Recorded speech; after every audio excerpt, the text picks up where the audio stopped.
Hi, everyone, and welcome. Hello, everyone. I'm really happy to be here with all of you. Um, with my dear friend and Master Angels as well, that will connect soon, Rachel Santo from LA. And we will connect soon and share with you about one of the angels that is working with this new month of Pisces. And this year it's a leap year.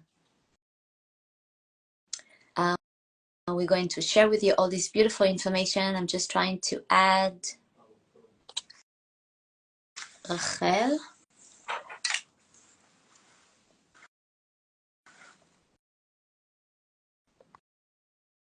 Let's see.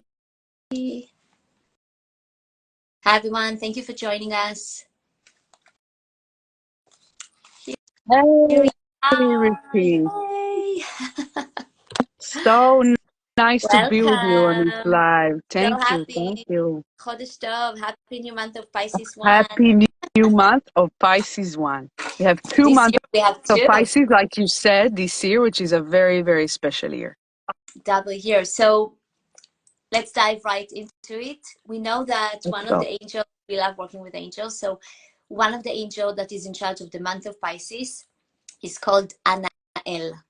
And Anael translates God's answer, Right. which his main job is to take up prayers and make sure they're answered. Believe it or not, there's an angel for that. So I would love to hear what you have to share about the power of prayer Kabbalistically, but I do want to share that it reminds me something funny. Our teacher, Rav Berg, used to say that the Rav never heard about anyone complaining or praying to the Creator about things they have. I don't know if all this money that I have, I really deserve. My wife loves me too much. Always when something goes wrong, we know who to blame. We go directly to the Creator. So it's really funny. We always feel like kind of maybe deserved, or I should have better than that, and that's the kind of prayers we kind of have, take away this pain from me, not so much about the good things. And of course it's all go back to tikkun and reincarnation. It's not just to come with a wish list. So what do you have to share about the power of prayer? So, like you said, the name Anael, the name of this very, very special angel, he's in some traditions considered to be among the 7 most important angels, and he's mentioned a lot in Kabbalistic texts. The meaning of his name is the Creator answered.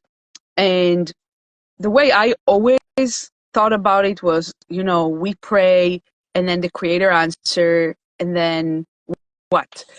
But it doesn't really work this way. When we were preparing for this discussion about Anael, I went into a research about what is the Kabbalistic meaning of prayer. And I found something very, very beautiful from Michael Berg, which I think it's a very important and powerful consciousness. And one of the things that he says is that when we pray, we all pray in different ways. Everybody have their own way of praying. Some pray with the book, some pray in their heart, some say the same thing every day. But I think a lot of people, maybe even most people, when we think of prayer, when we think of us and God, the way we see it is that we are this little circle, on the side, and God is this big, humongous, endless, giant circle, and we pray for that force to bring us what we want. However, that is not the way things are according to the Kabbalists. According to the Kabbalists, what God is, what the Creator is everything. It is in everything, and everything is part of it, including ourselves. The energy of the light of the Creator is who we are. We are a part of it. And therefore, when we pray, we don't pray to something that is external, outside of ourselves. Somewhere up in the sky, there's a God. No, it is around us, it is inside of us. And what we are trying to do is to direct that energy like a laser beam into a specific area where we are lacking. And the comparison Michael was using from one of the ancient texts, the Talmud, is when it says there that when a farmer is coming to plant a seed and grow a tree that would bear fruit, the farmer has to have certainty in the creator. What does it mean? There's a soil full of nutrients and ready to grow something. And then there's the environment of rain and sunshine and little insects and everything that a plant needs in order to grow. And the job of the farmer is to plant the seed, but the farmer is not going to come and say, I grew the tree, I made the fruit. No, he knows that he is a part of the whole process, which is the soil and the rain and the sun and the energy of the creator all coming together to grow a tree and to bear fruit. And in the same way, we are like the farmer. We have a part in praying and manifesting things, but it's not just us. It's not, oh, I'm going to manifest a business, it's all going to be me. Or I'm going to manifest a marriage or relationship and it's all going to be me. No. It is the universe, the creator, the light of the creator, and us, and the environment working together. And our job, like the farmer, is to plant the seed. We need to put in the work. We need to take the actions that we need to take and bring that energy to manifestation through the light of the creator. So what is the purpose of this angel? First of all, is to remind us this process, not, to remind us that we are not praying for some force that is outside of ourselves, and to give us the strength to maintain this consciousness of I'm directing the light of the creator into the area in which I have lack. Does that resonate with you, Rivki? Does that make sense? It's so powerful. And it makes sense, because we always say the angels are so synchronized with the creator and the purpose of our soul, right? So if we come with like a whole wish list, things we feel we need, but it doesn't really support our tikkun, our karma, the purpose why we came here, they're not allowed to support, to do that, right? It's very synchronized with our purpose, so totally makes sense. So interesting.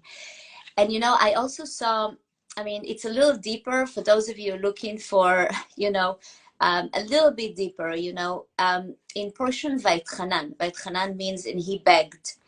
It's the famous story about Moses, that he was told by the creator that he would not be the one to lead Israelites into the land of Israel. And it says that Moses prayed and begged the creator 515 times to let him in.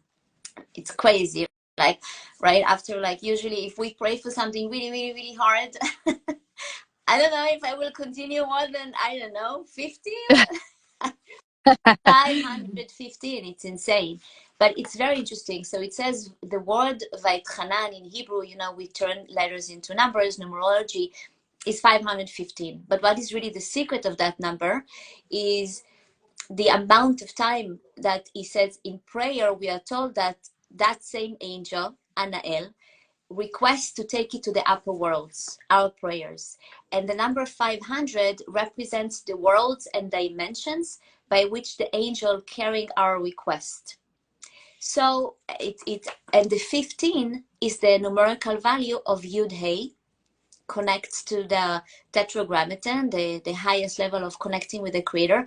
But what it represents is the fuel that it gives the angel the ability to go up and elevate our request, have it answered, and then allow the light to come down to us. So it's actually recommended every time we pray, it's important to meditate on the number 515. And this is really the secret that Moses gave us, which allows the ability, it's not that the creator doesn't want to give us. it's we need to overcome, certain lessons and, right, different challenges in our life in order to bypass and open those gates of what we're praying for. So it's so interesting that we have like the codes, to unlock that gate, so the angel can even help us carry it up there. And it actually says in different writings, like the Zohar, about Anael, that he takes our prayers up and opens the gate.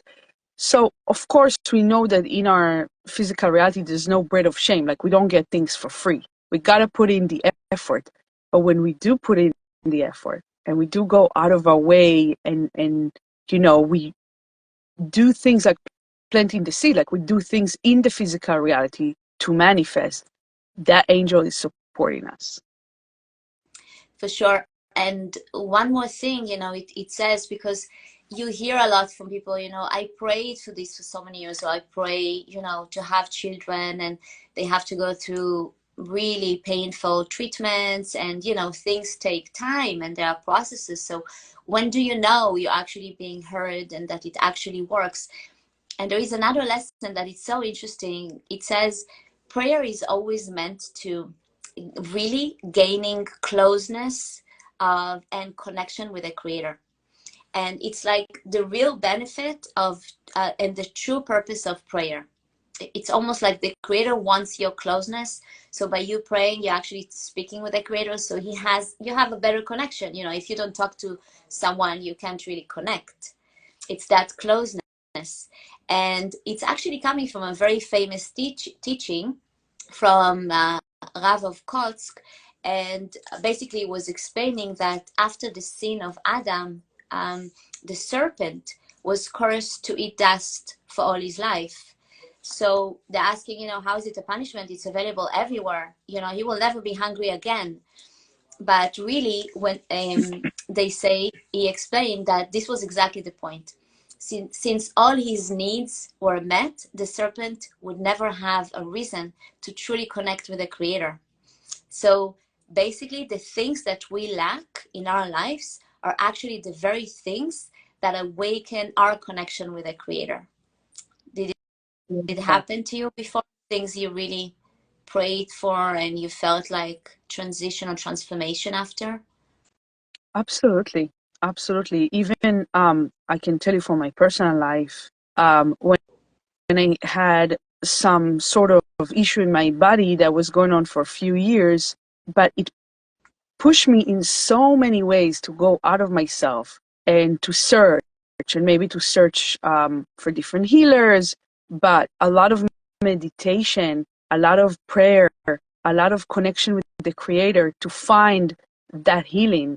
And I feel like those years and that pain that I experienced were completely transformative for me. They really pushed me to my next level. Now I know people are dealing with a lot more than pain I had with a way more difficult health situation or money situation. But one of the things that are important to know and remember is that everything was already created for us by the creator in the time of creation. The money that we need, the relationship we need, the health that we need, the recovery, all of it was already made for us. It was created for us. And it is part of the universe. It exists in the universe. And in the same way that we are not separated from the creator, it's not he's there and I'm here. The solution to the things that I need already exists. It's already there. We need to tap into it with prayer. And we need to tap into it with knowing the creator is part of us, the solution is part of us. We need to activate it. Because it's so easy to become a victim. It's so easy for all of us to become a victim. Why is it happening to me? I tried everything already. I did this. I went to see a therapist. I went to see a coach. I did all those things and still not happening, right? It's because what really needs to happen is this shift in consciousness of knowing that we are the creator and we were meant to create in the same way that the creator created the world. we were meant to continue that work together. We were meant to activate and to direct that force. Yeah. Beautiful. And sometimes people ask me, what's the best way to pray? Sitting, standing, closing your eyes, open your hands. To be honest, exactly how it makes sense to you. And actually, the Kabbalistic way, the best way that the Kabbalists actually used to pray is actually standing, like a channel. But I have to say, as a good Libra, Mm, for me to sit down, close my eyes is not that easy. I hear But you. when I walk in nature, I'm lucky to live in Miami. I love, just watching the green or the water. I take my walk, like in the morning. I check out, like in my mind, I speak with the Creator. This is really the best time for me, for my prayers, to speak with the Creator, to ask help and support, even for other people, the world, to receive answers. So I just want to add that it's not necessarily your prayer, the way you speak with the Creator, should resonate with what makes sense to you. Not Right. necessarily It's very closing your individual. eyes, holding a book, or Right. There's no one way to do it. It's exactly. not just in the morning, just sitting, just standing, just closing your eyes, just being in nature. And you can literally pray as much as you want. Like you can do that all day. Of course, that's very hard, but it's not requiring a very specific time or place. For sure. I just want to acknowledge, thank you everyone for joining us. Um, Share it also with your friends. This is really great value for everyone.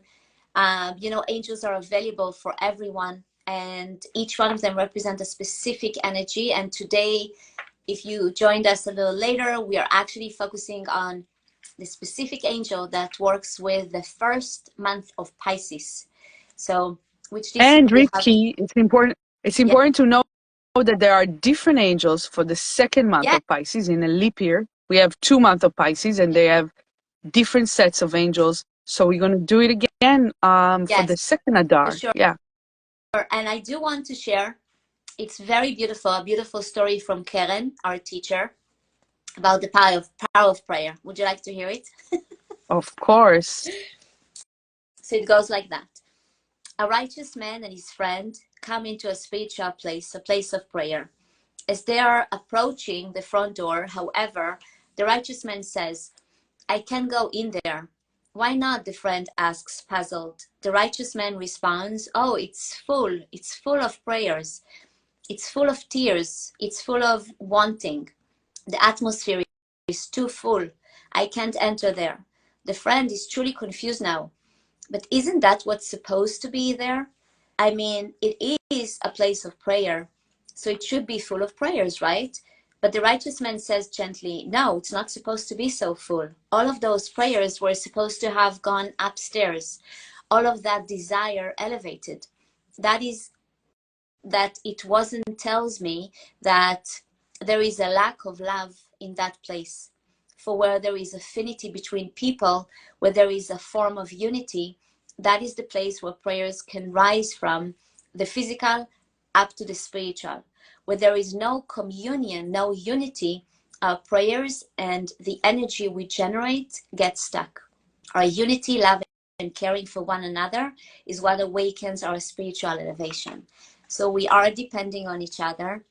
I think that's why it's very important, to also pray for others, to at least feel the pain of others and at least ask, you know, um, but definitely, the idea of unity and, kindness and compassion, it's so necessary, but at the same time, it's also the affinity with the angels, right? Because the angels are so sweet and compassionate. So if we want to communicate with angels, we want to create the affinity. What Beautiful. does this story means to you?